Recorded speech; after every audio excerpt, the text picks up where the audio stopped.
अस्सलाम वालेकुम, डॉक्टर शाफिया मुदस्सिर है। I am a consultant dermatologist and aesthetic physician working in Rawalpindi and Islamabad. बात करेंगे जनरलाइज्ड बॉडी इचिंग के ऊपर, यानी कि स्केबीज के ऊपर। हर वक्त खुजाना, इधर खारिश उधर खारिश, कभी पाँव पर खारिश, कभी हाथों पे खारिश, कभी पाँव के तलवों पर खारिश, उंगलियों के दरमियान खारिश, पूरे जिस्म पे ये खारिश हमें तंग करती है। इसे कहते हैं स्केबीज। स्केबीज एक लगने वाली खारिश है जो कि माइक्रोस्कोपिक एक कीड़ा होता है, उसके साथ हो जाती है और ये हमें नजर नहीं आता आम आंख से। स्किन के अंदर, यानी कि ह्यूमन स्किन के अंदर ये फ्लोरिश करता है, ग्रोथ करता है और वहाँ पर ये अपनी बरोज बनाता है। इसका प्रोडक्शन रेट बहुत ज़्यादा है। एक दफ़ा थोड़ी सी आप कहीं से कैच करते हैं तो अगर इम्यूनिटी कम है तो ये एकदम बहुत सारी मल्टीप्लाई करके आपको बहुत शदीद खारिश इख्तियार कर जाती है। किसी भी फॉर्म में नज़र आ जाएगी, या तो हमें सिर्फ स्क्रैच होगा या कुछ भी नहीं होगा, या फिर हमें छाले तक नजर आ सकते हैं। क्या क्या हिस्से ज्यादा इन्वॉल्व होते हैं? बड़ों में फेस इन्वॉल्व नहीं होता, चिन से लेके पाँव के नीचे तक बॉडी का हर पार्ट इन्वॉल्व होता है। स्पेशली प्राइवेट पार्ट्स में इसकी खारिश बहुत शदीद होती है। दूसरा एक बहुत इसमें हमें कॉमनली हम सुनने को मिलता है कि मैं रात को सो नहीं पाता। तो मैं रात को सो नहीं सकते, हम इतनी शदीद खारिश होती है। अभी शाम होती है तो खारिश जो है वो बहुत शिद्दत इख्तियार कर जाती है।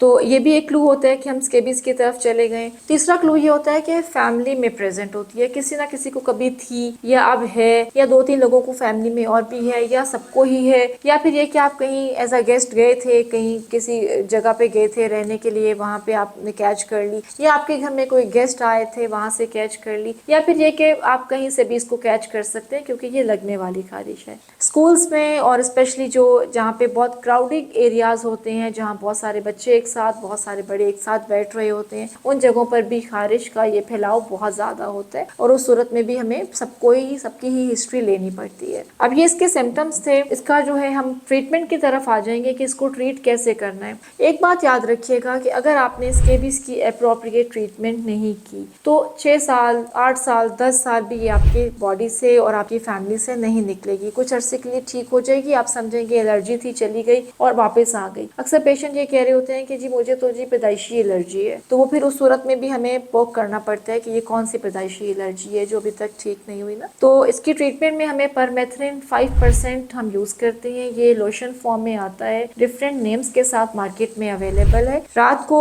तकरीबन 8 से 9 के दरमियान ज्यादातर मैं आप लोगों को बताती हूँ कि आप लोगों ने, सब घर वालों ने एक ही दिन शॉवर लेना है। अपनी चिन से लेके पाँव के नीचे तक बॉडी के तमाम हिस्सों पर इस लोशन की आपने मालिश कर देनी है। नेल्स के अंदर और अपने टो नेल्स के अंदर भी, और अपनी पूरी बॉडी पे कोई भी हिस्सा खाली नहीं रहना चाहिए। इस लोशन का मसाज कर दीजिए और 12 घंटे के लिए इसको बॉडी पर लगे रहने दीजिए, यानी कि सुबह तक। और सुबह को दोबारा शॉवर लेकर धुले हुए, इस्त्री किए हुए कपड़े आप पहनेंगे, या फिर धूप लगे हुए कपड़े होने चाहिए, लेकिन वो धुले हुए जरूर होने चाहिए। और फिर ये कि उसके बाद आपके जो बेड शीट्स हैं, आपके जो कवरिंग शीट्स हैं, ब्लैंकेट्स हैं, क्विल्ट्स हैं, जो चीजें आप रूटीन में यूज कर रहे थे, उन सबको आपने 3 दिन के लिए एक साइड पर रख देना है, उसे टच नहीं करना। चाहे तो आप इनको धूप में डाल दीजिए, चाहे तो किसी एक कोने में रख के उसको बंद कर दीजिए। 7 डेज तक आप दोबारा इसकी एप्लीकेशन नहीं करेंगे परमेथ्रिन की। 7 डेज तक आपकी इचिंग काफी हद तक कम हो जाएगी, खत्म नहीं होगी, क्योंकि जो स्किन में रिएक्शन हो चुका है वो एक ही दिन में ठीक नहीं होता। 7 डेज के बाद आपने, जैसे कि फॉर एग्जाम्पल अगर आपने संडे को मेडिसिन लगाई है तो नेक्स्ट संडे को इसकी दोबारा से आपने सेम अमल दोहराना है। दोबारा से लगाएंगे और फिर इसको इसी तरह से सारी चीजों को अपने वॉश कर लेंगे और धूप में डाल देंगे। ये ख्याल रहे कि अगर फैमिली में किसी एक बंदे ने भी ये कहा कि नहीं मुझे खारिश बिल्कुल नहीं है, मैं तो ये लगाने को तैयार ही नहीं हूँ, तो ऐसा मत कीजिएगा, क्योंकि आपकी ठीक हो जाएगी स्केबीज। उसके बाद that person will be the carrier for whole of the family, और फिर उसके बाद दोबारा वो सर्कल आपका चल जाएगा, वो खारिश आपकी बॉडी से और आपके घर से नहीं निकलेगी।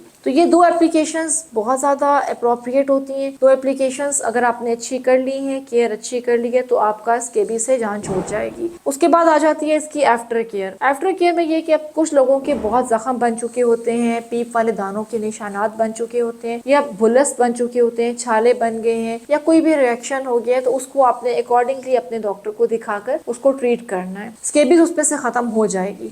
और आफ्टर केयर इसके अलावा इसकी मजीद कोई नहीं है। बस आपने ये ख्याल रखना है कि जब कभी भी आपने ये देखा कि हमें खारिश शुरू हो गई है और रात के वक्त खारिश ज़्यादा हो जाती है, तो इसका मतलब है कि फैमिली में 1-2 लोग और भी इन्वॉल्व हो गए, तो इसका मतलब है कि आप स्केबीज में दोबारा आ गए हैं। ऐसा कभी नहीं है कि स्केबीज की ट्रीटमेंट दी और पूरी उम्र के लिए अब आप स्केबीज फ्री हो गए, ऐसा नहीं होगा। स्पेशली वो बच्चे जैसे हमारे पास हमारे जो कारी हजरात भी माशाल्लाह आते हैं, जैसे मदरसे के बच्चे आते हैं, तो उस सूरत में भी हमें बहुत मुश्किल से उनकी काउंसलिंग करनी होती है कि आपको अपने पूरे मदरसे और पूरे स्कूल को ट्रीट करना है, अदरवाइज ये स्केबीज आपके मदरसे से और आपकी बॉडी से नहीं निकलेगी। तो ये एक बहुत कॉमन प्रॉब्लम है, लेकिन ये कि ये बहुत डिस्ट्रेसिंग है। आप इसमें सोशली डेड हो जाते हैं, आपको बहुत सेवियर खारिश होती है, आप किसी से बात नहीं कर सकते, आप सो नहीं सकते, आप डिप्रेशन में जा सकते हैं। इस वजह से स्केबीज का एप्रोप्रिएट ट्रीटमेंट होना बहुत ज़रूरी है।